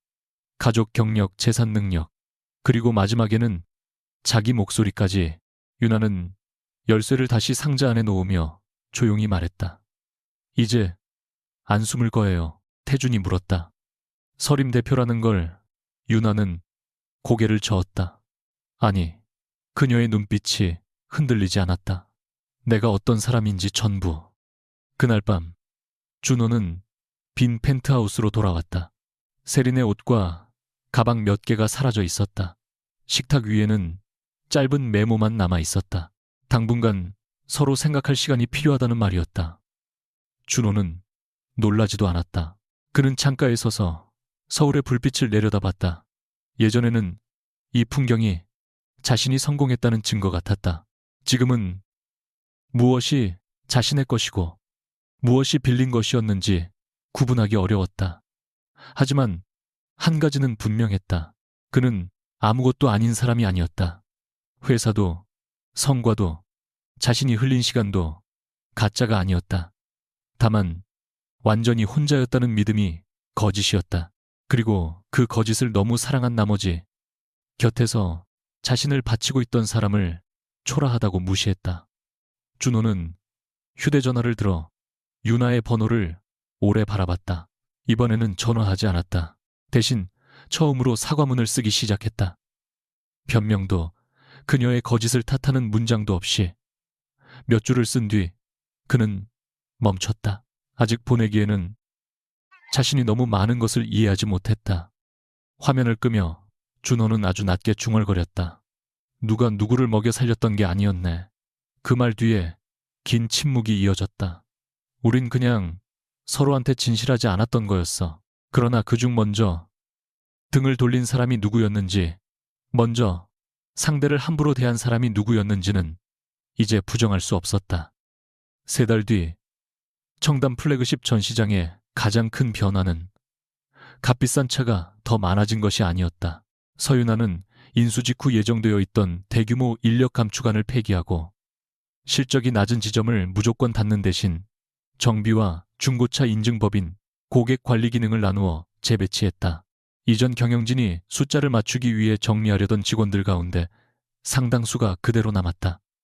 박정우는 월간 운영회의에서 보고서를 넘기며 말했다. 재배치 이후 수도권 전체 영업이익률이 예상보다 빨리 회복됐습니다. 직원 이탈률도 절반 가까이 줄었습니다. 유나는 잠시 자료를 살펴보다 고개를 끄덕였다. 그럼 다음 분기까지 같은 구조로 가죠. 무리하게 매장 수를 늘리지는 말고요. 회의실 끝에 앉아있던 강태준이 그녀를 바라봤다. 예전 같으면 유나는 자신의 결정을 설명할 때마다 누군가에게 변명하듯 말했을 것이다. 사람을 자르지 않은 이유, 투자를 유지한 이유, 수익보다 시간을 선택한 이유. 하지만 이제 그녀는 자신의 판단을 숨기지 않았다. 누군가가 재벌가 출신이라서 감상적인 결정을 했다고 말해도 크게 흔들리지 않았다. 회의가 끝난 뒤 박정우가 조심스럽게 물었다. 대표님, 황금 열쇠는 아직 대표실로 옮기지 않으셨습니까? 유나가 유리 진열장 안을 바라보며 웃었다. 거기 두세요. 사람들이 볼 수 있게. 상징적인 물건이라 보통 대표실에 두는데요. 그래서 더 여기 있어야죠. 한 사람이 가진 권한보다 이 공간을 책임지는 사람이 누구인지 기억하게 하는 게 낫잖아요. 태주는 그 말을 듣고 작게 미소 지었다. 유나는 더 이상 왕관을 숨기지 않았지만 왕관이 자신보다 커지게 두지도 않았다. 진성 모빌리티도 살아남았다.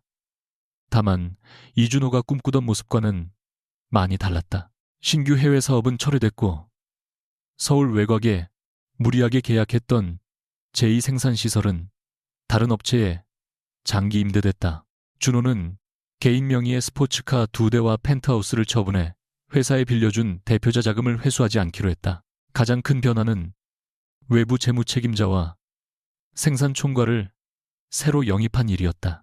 과거의 준호라면 자신의 권한이 줄어드는 것을 실패라고 여겼겠지만 지금은 매주 월요일 회의에서 다른 사람의 반대 의견을 듣는 연습부터 해야 했다.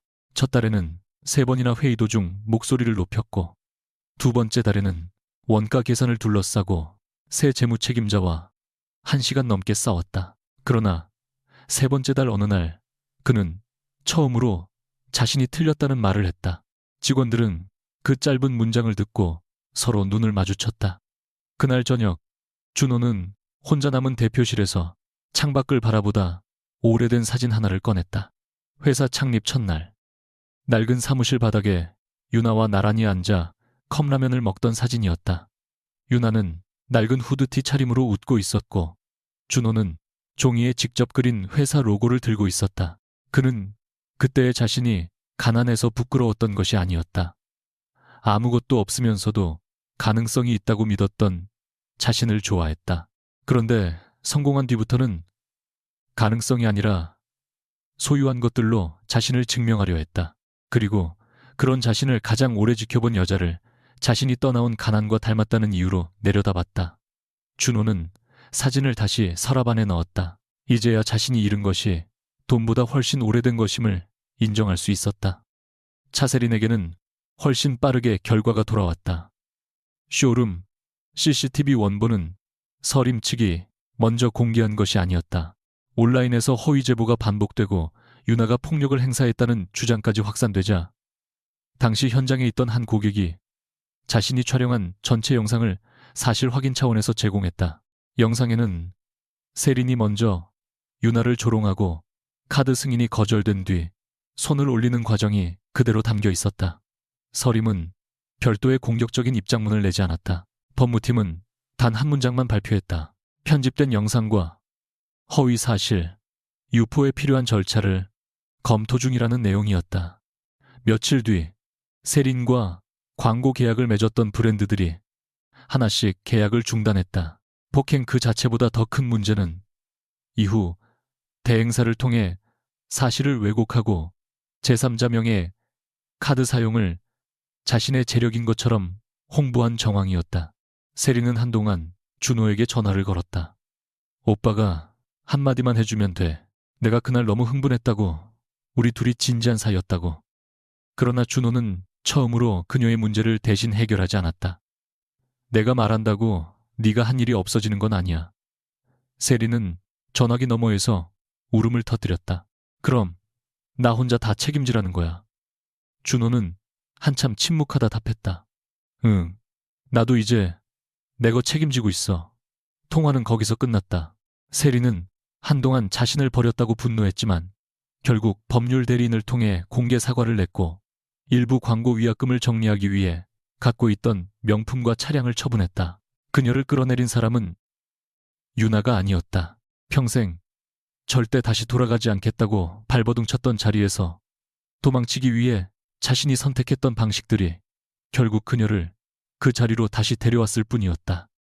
유나와 준호가 마지막으로 마주 앉은 곳은 뜻밖에도 화려한 호텔이나 변호사 사무실이 아니었다. 두 사람이 처음 살았던 동네 근처의 작은 칼국수집이었다. 이혼 절차에 필요한 서류는 이미 대부분 정리됐고 남은 것은 몇 가지 개인 물품뿐이었다. 준호가 먼저 약속 장소를 정했다. 유나가 도착했을 때 그는 창가 자리에서 물컵만 만지작거리고 있었다. 예전보다 조금 마른 얼굴이었다. 여기 아직 있는 줄 몰랐어. 유나가 맞은편에 앉으며 말하자 준호가 희미하게 웃었다. 나도 지나가다 봤어. 음식이 나오기 전까지 두 사람은 오래 침묵했다. 결국 준호가 먼저 입을 열었다. 회사, 지금은 괜찮아. 보고받았어. 공급 품질도 좋아졌더라. 그 계약 유지해준 거 고맙다는 말은 안 할게. 유나가 눈썹을 올렸다. 준호가 씁쓸하게 웃었다. 예전 같으면 고맙다고 해야 할지 자존심 상해야 할지부터 고민했을 텐데 이제는 그게 그냥 정상심사로 받은 계약이라는 거 알거든. 유나가 작게 고개를 끄덕였다. 준호는 한동안 손을 내려다보다 말했다. 나 당신을 사랑했다고 생각했어. 유나의 손끝이 멈췄다. 생각했어. 응. 그는 피하지 않고 그녀를 바라봤다. 근데 지금 돌아보면 당신을 사랑한 부분도 있었고 당신이 나를 바라보는 방식을 사랑한 부분도 더 컸던 것 같아. 아무것도 없을 때도 나를 대단한 사람처럼 봐줬잖아. 성공하고 나서는 그 눈빛이 당연하다고 생각했어. 더 나쁜 건 당신이 나보다 아래에 있어야 내가 계속 대단한 사람일 수 있다고 생각했다는 거야. 유나는 아무 말도 하지 않았다. 변명 없는 준호의 말은 처음이었다. 잠시 후 유나도 조용히 말했다. 나도 당신을 있는 그대로 사랑한 건 아니었을지도 몰라. 준호가 고개를 들었다. 무슨 뜻이야? 처음 만났을 때 당신은 내가 누군지 몰랐고 그래서 편했어. 그게 너무 좋았어. 그러다 보니까 당신이 계속 그 사람으로 남아주길 바랐던 것 같아. 돈도 없고 배경도 없지만 나를 조건 없이 좋아해주던 사람. 그녀는 물컵 가장자리를 손가락으로 천천히 쓸었다. 당신이 변하는 걸 인정하기 싫어서 내가 뒤에서 환경을 계속 정리했어. 우리가 처음과 비슷하게 살면 마음도 처음처럼 남아있을 거라고 믿었나 봐. 준호가 낮게 물었다. 우린 둘 다 서로를 과거에 묶어뒀네. 유나가 씁쓸하게 웃었다. 그래도 외도는 당신 책임이야. 준호도 처음으로 작게 웃었다. 알아. 그건 빼지 않을게. 그는 가방에서 봉투 하나를 꺼냈다. 그 안에는 결혼 초 유나가 잃어버렸다고 생각했던 작은 집 열쇠가 있었다. 이거 내 책상 서랍에 있었어. 옛날 집 거. 유나는 낡은 금속 열쇠를 손바닥 위에 올려놓았다. 준호가 말했다. 미안해. 세린이한테 마음 간 것도, 당신을 무시한 것도, 내가 성공했다고 취해 있었던 것도, 그리고 쇼룸에서 당신 편 안 든 거. 유나는 한참 그를 바라보다 천천히 고개를 끄덕였다. 사과는 받을게. 준호의 눈빛이 미세하게 흔들렸다. 용서도. 유나는 아주 잠시 생각했다. 언젠가는. 하지만 다시 돌아간다는 뜻은 아니야. 준호는 고개를 숙였다가 다시 들었다. 알아. 그 대답에는 처음으로 붙잡으려는 욕심이 없었다. 며칠 뒤 유나는 서리민 베스트먼트 이사회에서 공식 대표 선임을 받아들였다. 과거에는 대외적으로 이름이 드러나는 직책을 피했고 가족 지분도 자산관리 회사를 통해 간접적으로만 행사했다. 이번에는 그러지 않았다. 기자들 앞에 선 그녀는 특별한 선언을 하지 않았다. 자신이 숨겨진 재벌 후계자였다는 극적인 이야기나 전 남편에 대한 복수 같은 것은 한마디도 꺼내지 않았다. 대신 투자 원칙과 책임 경영 이해관계 충돌 방지 기준을 설명했다. 마지막 질문에서 한 기자가 조심스럽게 물었다. 대표님께서 과거 배우자의 회사에 간접 지원을 제공했던 사실 때문에 사적 이해관계가 경영 판단에 개입했다는 지적도 있습니다. 어떻게 보십니까? 회의장 공기가 잠시 무거워졌다. 예전에 유나라면 홍보팀이 준비한 문장을 읽었을 것이다. 그러나 그녀는 마이크를 조금 가까이 당겼다. 결과적으로 제 개인적인 관계가 검토 기회를 만드는 데 영향을 준 부분이 있었습니다. 모든 최종 심사는 독립적으로 진행됐지만 그것만으로 제가 책임에서 완전히 자유롭다고 생각하지 않습니다. 기자들이 빠르게 타이핑하기 시작했다. 그래서 관련 내부 기준을 새로 만들었습니다. 가까운 사람을 돕는 것이 언제나 선이라고 생각했던 제 판단에도 문제가 있었습니다. 앞으로는 좋은 의도보다 투명한 절차가 먼저 가도록 하겠습니다. 뒤쪽에서 듣고 있던 태주는 아무 표정도 짓지 않았지만 유나가 연단에서 내려왔을 때 작은 목소리로 말했다. 잘했습니다. 유나가 웃으며 물었다. 이번에는 대표답게 했다는 뜻이에요. 아니요. 태준이 그녀를 바라봤다. 서유나답게 했다는 뜻입니다. 그 말에 유나는 몇 초 동안 아무 대답도 하지 못했다. 그날 저녁, 태준은 유나에게 저녁을 먹자고 했다. 장소는 고급 호텔도 회원제 레스토랑도 아니었다. 성수동 골목 안쪽에 작은 한식당이었다. 예약도 그가 직접 했고 회사 차량 대신 택시를 타고 왔다. 유나는 메뉴판을 내려다보다 웃었다. 왜 이렇게 평범한 데 골랐어요? 태준이 물을 따르며 대답했다. 예전에 당신이 평범한 걸 좋아한다고 했지 않습니까?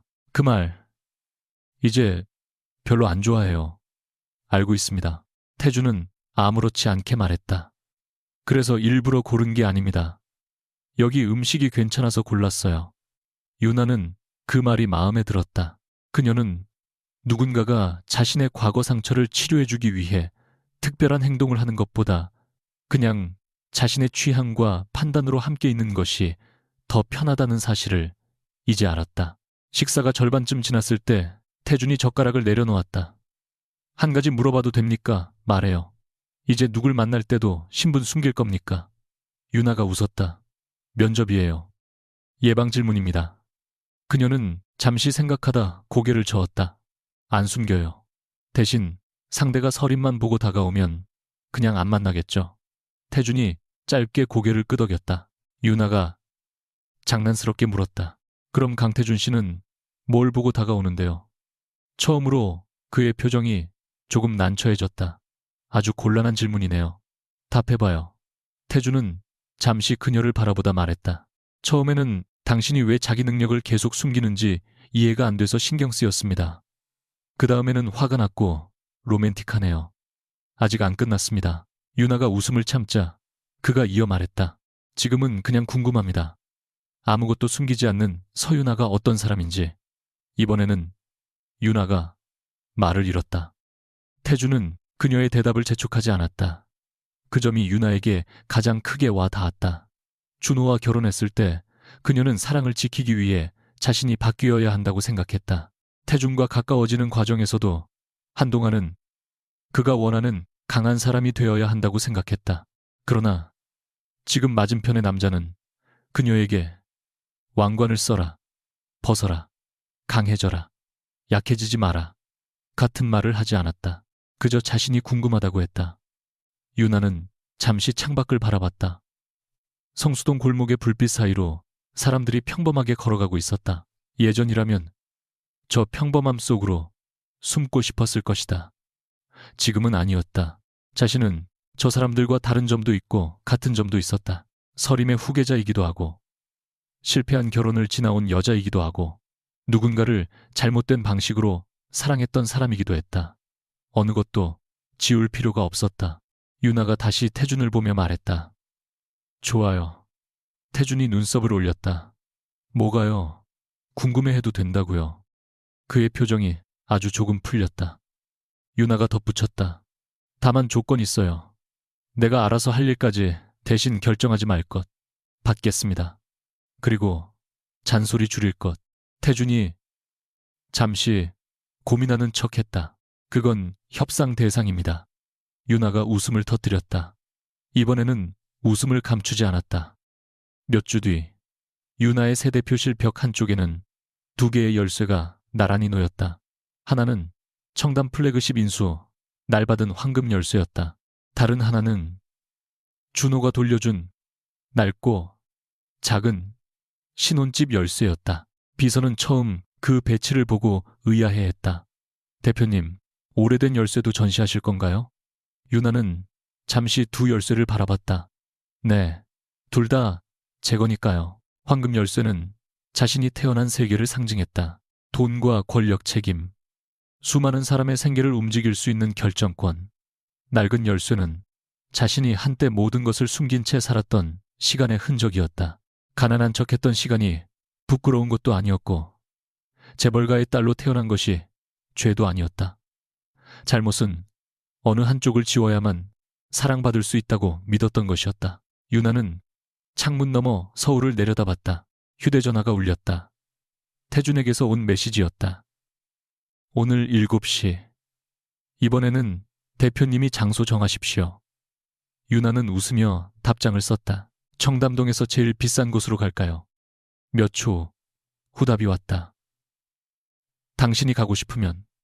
유나는 그 짧은 문장을 오래 바라봤다. 예전의 자신이었다면 상대가 부담스러워할까봐 일부러 허름한 곳을 골랐을 것이다. 이번에는 달랐다. 그녀는 정말 먹고 싶었던 작은 스시집 이름을 보냈다. 비싸지도 싸지도 않은 그저 자신이 좋아하는 곳이었다. 그리고 자리에서 일어났다.